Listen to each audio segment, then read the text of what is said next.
¿Me confirman si están viendo la pantalla, por favor? Sí, Listo, entonces empecemos. Bueno, el tema del día de hoy es la hemorragia uterina normal. Como ya lo mencionó Indra, pues yo soy Valentina Ospina, estoy en quinto semestre. Entonces, bueno, primero pues vamos a abordar la epidemiología y pues la definición del tema. Luego vamos a seguir con los criterios diagnósticos, después con la fisiopatología, luego con el tratamiento, después con los diagnósticos diferenciales y por último, pues los datos importantes y la conclusión. Listo. En cuanto a epidemiología, pues la incidencia a lo largo de la vida afecta de 10 a 35% de las mujeres en edad reproductiva. En cuanto a consulta externa, la hemorragia uterina normal representa 1/3 de todas estas consultas pues de ginecología. Y entre el 21 al 67% de los casos desarrollan una anemia ferropénica pues debido a esta hemorragia. Listo, entonces primero pues vamos a ver un poquito de lo de sangrado menstrual normal. Entonces, la frecuencia normal, es decir, como la duración del ciclo, debería durar más de 24 días a menos de 38 días. La duración normal sería pues menos de 8 días y el volumen del flujo realmente pues esto es determinado por cada paciente, pero aproximadamente es de 30 mililitros.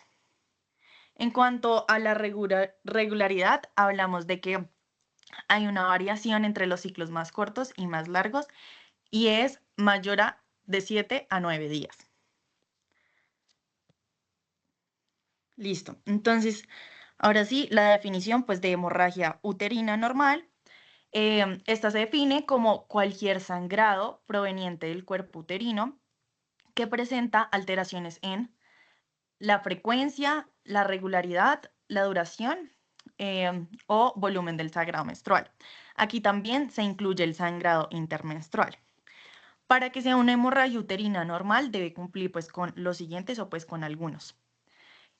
Primero pues que el sangrado sea mayor a 80 mililitros, que el sangrado sea durante más de 8 días, los intervalos pues que sea menor a 24 días o mayor a 38 días.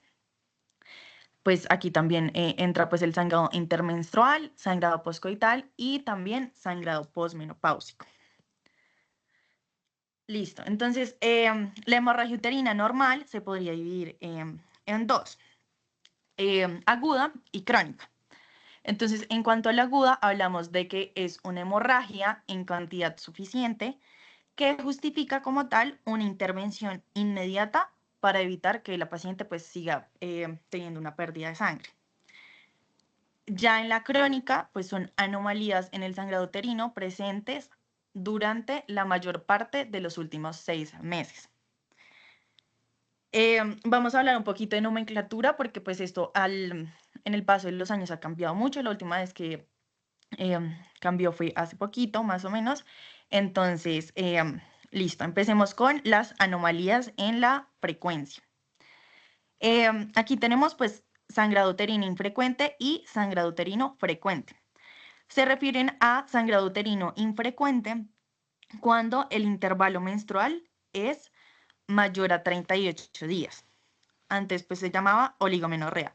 Estos términos que voy a decir pues no es que se hayan dejado de utilizar del todo, pero pues ahora se utilizan más estos que estoy mencionando. En cuanto al sangrado uterino frecuente, tomamos que el intervalo menstrual es menor a 24 días, antes llamado polimenorrea. Ya pasando a las anomalías en el volumen, tenemos sangrado menstrual abundante y sangrado menstrual ligero.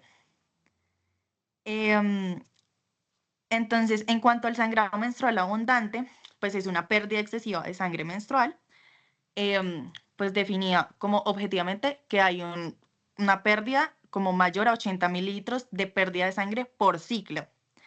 Y pues acá pues uno se puede basar pues preguntándole a la paciente como si ella tiene un flujo abundante o cómo es su tipo de flujo. Y pues obviamente esto interfiere en la calidad de vida social, emocional, pues de la paciente. En cuanto al sangrado menstrual ligero, es muy poco frecuente, pero se define como menos de 5 mililitros de pérdida de sangre por ciclo. Esto es muy raro, pero pues puede ser el resultado de una estenosis cervical o de una sinequia intrauterina. Ya en cuanto a las anomalías en la duración, pues tenemos sangrado uterino prolongado y el sangrado intermenstrual. En cuanto al sangrado uterino prolongado, pues es una menstruación que dura más de 8 días.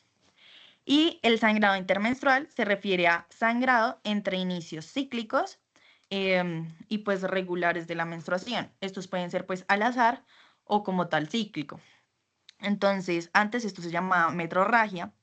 Y aquí dentro de estos sangrados intermenstruales también se incluyen las hemorragias periovulatorias que pues pueden suceder por la administración de hormonas y las hemorragias poscoitales. Em, bueno, seguimos con las anomalías en la regularidad. Entonces, em, aquí pues está el sangrado uterino irregular. Entonces, es la variación entre los ciclos más cortos y los más largos. Pues en algunas mujeres jóvenes, como tal, los ciclos largos evolucionan y como que finalmente se ajustan a la variación habitual. Y por último, pues la ausencia de la menstruación. Sabemos que pues tenemos las amenorreas se dividen en primaria y secundaria. La primaria pues se define como que no haya menstruación hasta los 13 años, como en ausencia de caracteres sexuales secundarios, o sin menstruación hasta los 15 años, independientemente pues de los caracteres sexuales secundarios. ¿A qué me refiero con caracteres sexuales secundarios? Pues aquí incluyen el desarrollo mamario, el vello axilar y el vello púbico. Y ya en cuanto a la amenorrea secundaria, ya sería la ausencia de menstruación durante 3 meses después de ciclos menstruales previos regulares. O también sería la ausencia de menstruación durante 6 meses después de ciclos menstruales previos irregulares. Ok, listo. Ya en cuanto a criterios diagnósticos, entonces vamos a primero evaluar la historia clínica. Entonces, para descartar una hemorragia uterina anormal asociada a coagulopatías, em, pues me debo basar mucho en los antecedentes. También preguntarle pues a la paciente si este sangrado menstrual abundante pues ha sido abundante desde la menarquia y también debe cumplir con algunos criterios que les voy a mencionar a continuación. Em, Debe cumplir con uno de hemorragia posparto, hemorragia relacionada con la cirugía o como sangrado severo con intervenciones dentales. Y debe cumplir con 2 o más, que le salgan hematomas 1 o 2 veces al mes, epistaxis también 1 o 2 veces al mes y antecedentes pues, familiares de síntomas hemorrágicos. Ya pasando al examen físico, pues tenemos que ver signos de anemia, masas pélvicas o sangrado activo. Entonces, si vemos un agrandamiento simétrico del útero, pues podemos sospechar de una hemorragia asociada a adenomiosis o hiperplasia. O también podemos sospechar de un embarazo. Si ya el agrandamiento que vemos es asimétrico, se debe sospechar de una hemorragia asociada a leiomiomas. Y ya por otra parte, si pues la paciente tiene un dolor severo, pues se debe considerar una enfermedad inflamatoria pélvica y pues ahí ya la hemorragia estaría asociada pues a una hemorragia uterina normal endometrial. Siguiendo con las pruebas de embarazo, lo más importante y lo primero que se debe hacer es la prueba de embarazo. Entonces, si esta prueba llega a salir positiva, podemos empezar a sospechar sobre complicaciones obstétricas como un embarazo ectópico. Ya en cuanto al hemograma, pues si la hemoglobina o el hematocrito están bajos, sería pues una hemorragia uterina normal, pues que tiene ya la paciente pues anemia. Si las plaquetas se encuentran bajas, pues deberíamos como indagar más porque podría ser una hemorragia asociada a coagulopatías. Si los leucocitos ya están muy altos, pues esto es presente en la enfermedad inflamatoria pélvica. Las Pruebas de coagulación, como les mencionaba, son únicamente pues como para descartar o confirmar el diagnóstico de hemorragia uterina normal asociada pues a coagulopatías. Y se realizan también o se envían pruebas endocrinas para la hemorragia por disfunción ovulatoria. Entonces, esto únicamente se ordena pues para pacientes con hemorragias infrecuentes o amenorreas. ¿Qué se le pide? Se le pide TSH, prolactina, FSH, estradiol y niveles de andrógenos. Entonces, pues si los niveles de andrógenos están altos, pues estaríamos sospechando sobre un síndrome de ovario poliquístico. Ya pasando a otro punto, que sería las citologías y las biopsias. En cuanto a la biopsia endometrial, pues esta estaría descartando o confirmando una hemorragia asociada a malignidad o hiperplasia. La biopsia se debe realizar desde los 45 años hasta la menopausia con cualquier hemorragia uterina normal. Y ya en cuanto a la citología, pues asegurarse de que el tamizaje sea frecuente y pues que una hemorragia poscoital constante como tal ya sugeriría una patología cervical. Y por último, en No este están punto, pasando las diapositivas. dime, No están pasando las diapositivas. ahí cuál estás viendo, discúlpame. La de variación y nomenclatura. Ahora Y aquí están criterios diagnósticos. sí. Listo. Gracias. En cuanto a imagenología, como podemos ver, pues la imagen de arriba, se hace lo primero, la modalidad de imagen de primera línea, como tal, es un ultrasonido vaginal. Aquí se hace para sospechar o confirmar hemorragias por pólipos, leiomiomas, adenomiosis y malignidad. Y ya un ultrasonido con infusión de solución salina, pues sería, pues sería la prueba ideal para diagnosticar una hemorragia por pólipo o por leiomiomas. Ahora sí, ya pasando a las causas de la hemorragia uterina normal, pues se clasifican según el sistema Palm-Cohen, que pues esto es un acrónimo. Entonces, PALM se refiere a las causas estructurales, como lo pueden ver acá. La P, voy a explicar cada letra. Entonces, la P se refiere a pólipo, que sería un sobrecrecimiento de las células epiteliales que surgen del endometrio. Algunos factores de riesgo para esta sería obesidad y edad pues ya mayor.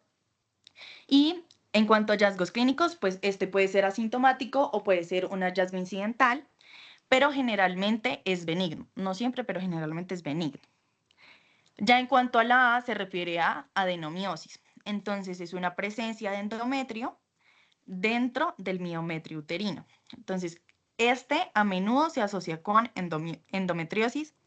Y en cuanto a los hallazgos clínicos, aquí veremos una dismenorrea que a menudo pues es severa, el útero está endurecido, globular y simétricamente agrandado. Ya en cuanto al leiomioma, en cuanto a la L se refiere a leiomioma. Entonces, acá los hallazgos clínicos que encontraríamos sería una dismenorrea o un dolor pélvico, un agrandamiento uterino asimétrico y también podrían haber otros síntomas como mayor frecuencia urinaria, presión pélvica o estreñimiento. La M, por último, se refiere pues a malignidad o hiperplasia. Aquí puede ser endometrial, pueden ser también sarcomas uterinos.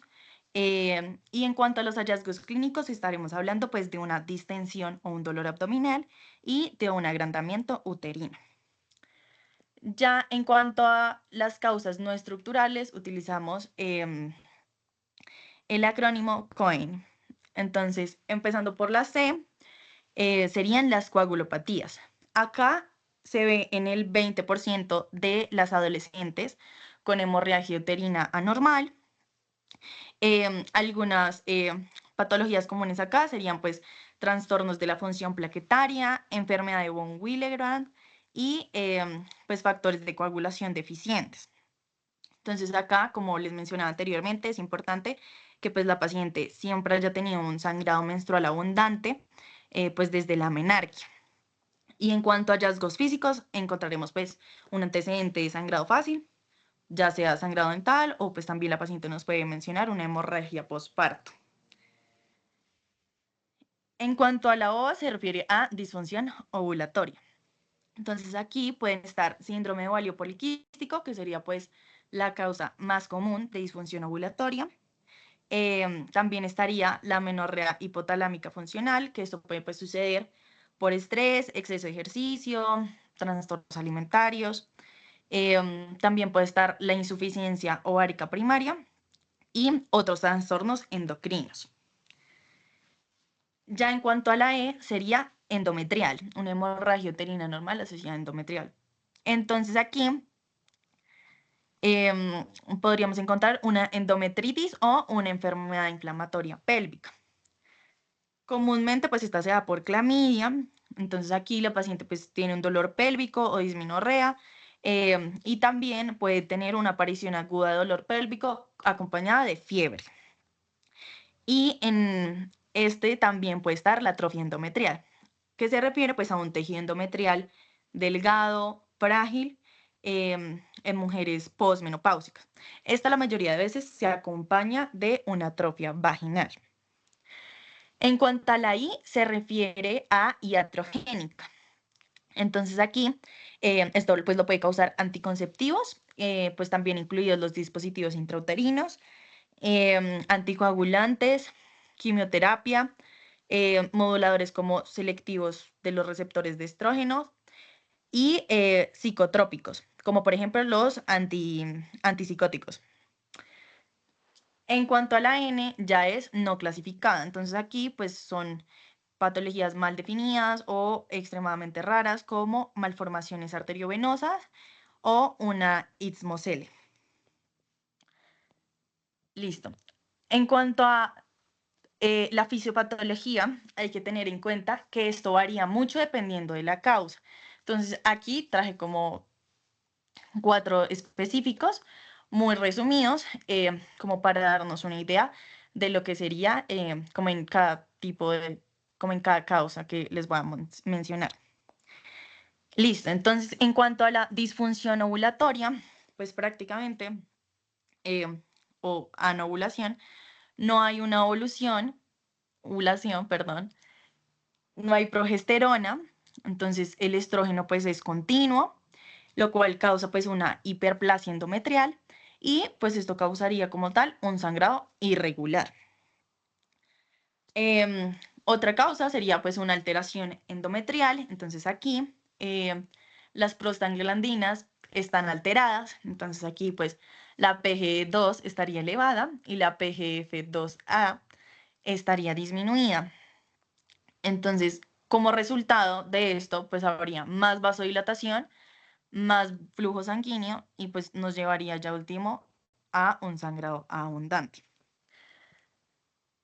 En cuanto a las coagulopatías, que como les mencionaba anteriormente es el 20% de las hemorragias uterinas anormales como en los adolescentes, pues acá hay una alteración de la hemostasia, disminución de factores pues, de la coagulación y hay una reparación inadecuada de los vasos endometriales pues, después de la menstruación. Entonces, pues esto lo que conlleva pues es también a un sangrado excesivo. Y ya, por último, pues las lesiones estructurales.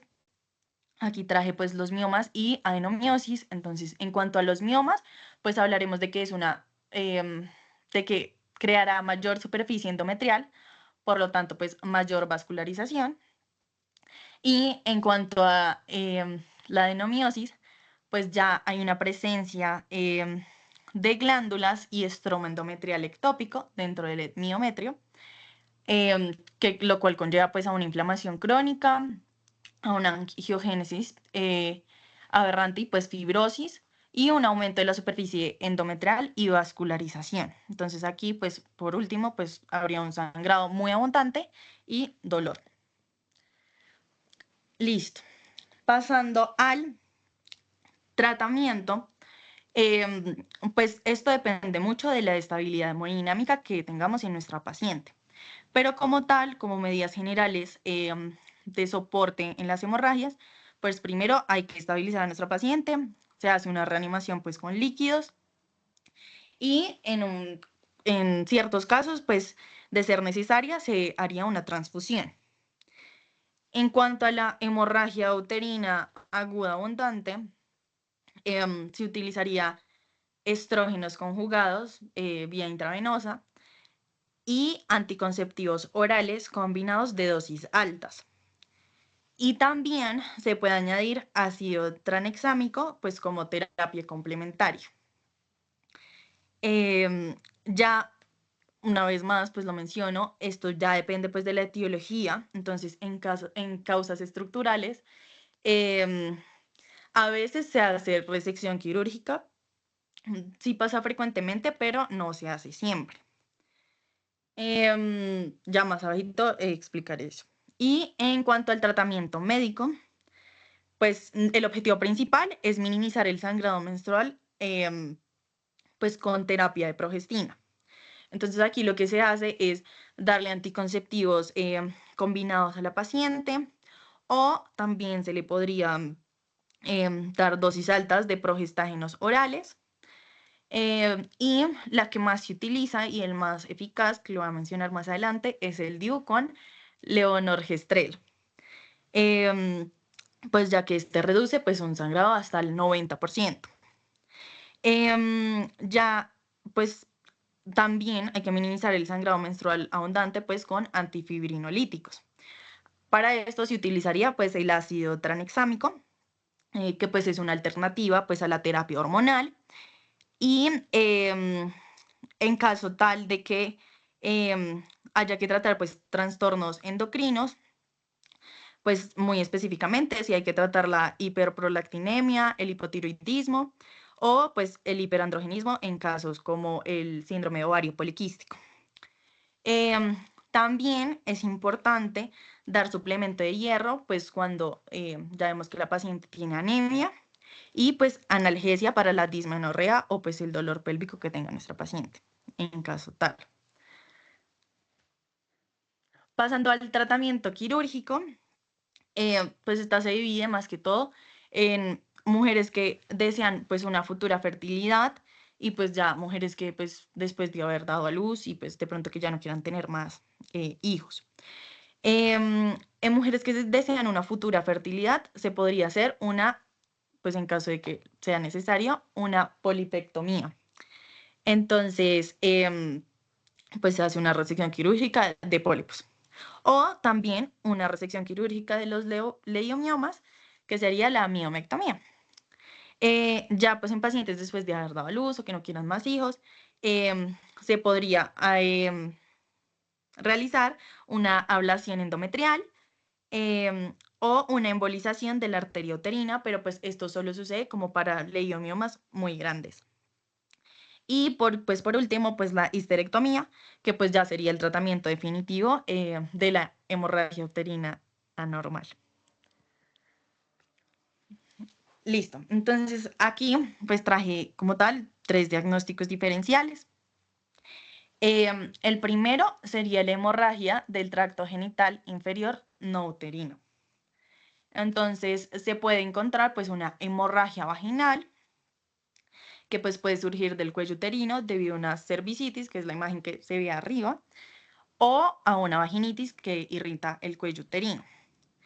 También pues pueden producirse hemorragias cervicales, vaginales o vulvares, ya debido a laceraciones secundarias o a traumatismos.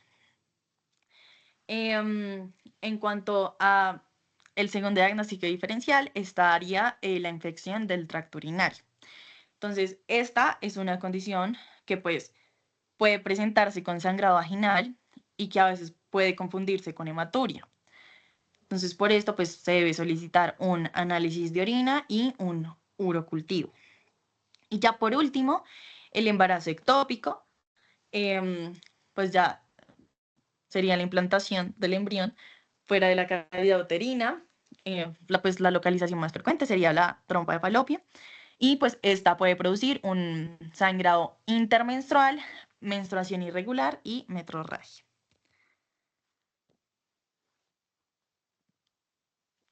Listo. Ya en cuanto a los datos importantes y como para llevarse a casa, primero, como les mencionaba, súper importante descartar embarazo. Y también utilizar la clasificación Palm-Cohen. También, como les mencionaba anteriormente, pues hacer la biopsia endometrial en mayores de 45 años es súper importante. Y el DIU hormonal es el tratamiento más efectivo. ¿Por qué? Porque pues este disminuye como tal la proliferación endometrial. Por lo tanto, pues disminuye el grosor del endometrio y pues hay una menor vascularización. Este también genera una disminución de las prostaglandinas y por lo tanto pues menos vasodilatación y menos sangrado. Entonces es importante de igual manera pues porque actúa localmente y pues tiene como menos efectos sistémicos que las pastillas. También claramente tiene contraindicaciones, entonces algunas de ellas serían mujeres embarazadas, cáncer endometrial o cervical, que sea un sangrado uterino, pues como ya sin diagnóstico, y una infección pélvica activa, pues ya que puede haber riesgo de diseminación. También pues está contraindicado en malformaciones uterinas y en cáncer de mama activo. Pues como les mencionaba en la primera diapositiva, la hemorragia uterina normal puede llegar a causar una anemia ferropénica. No toda hemorragia uterina anormal es hormonal. Y pues durante la perimenopausia se debe pensar en cáncer. Y ya por último, la conclusión, pues la hemorragia uterina anormal es un problema realmente muy frecuente en ginecología y muchas mujeres consultan por esto, ¿sí? Puede tener múltiples causas, ya sean estructurales, funcionales, y por eso pues el uso de la clasificación Palm-Cohen pues permite como tal un enfoque diagnóstico ordenado y pues facilita el tratamiento adecuado. El manejo, vale recalcar que pues debe individualizarse según la edad, la causa y, como les mencionaba anteriormente, el deseo reproductivo de la paciente. El tratamiento médico como tal es la primera línea, pero pues también se reserva cirugía para casos seleccionados. Y listo, eso sería todo. Muchas gracias por asistir a la charla el día de hoy. Muchas gracias a ti, Valentina, y también a todos los que se conectaron. Pues aprovechando acá que están conectados, la cuña de que a las personas que asisten activamente a las charlas, pues se les considera miembros activos y tienen prioridad para lo que es representar al grupo de interés en las diferentes actividades de la facultad y para ser miembros, para ser pues miembros de la mesa directiva en el futuro. Y pues nada, muchas gracias y espero que hayan aprendido mucho y que descansen. Muchas gracias, Indra.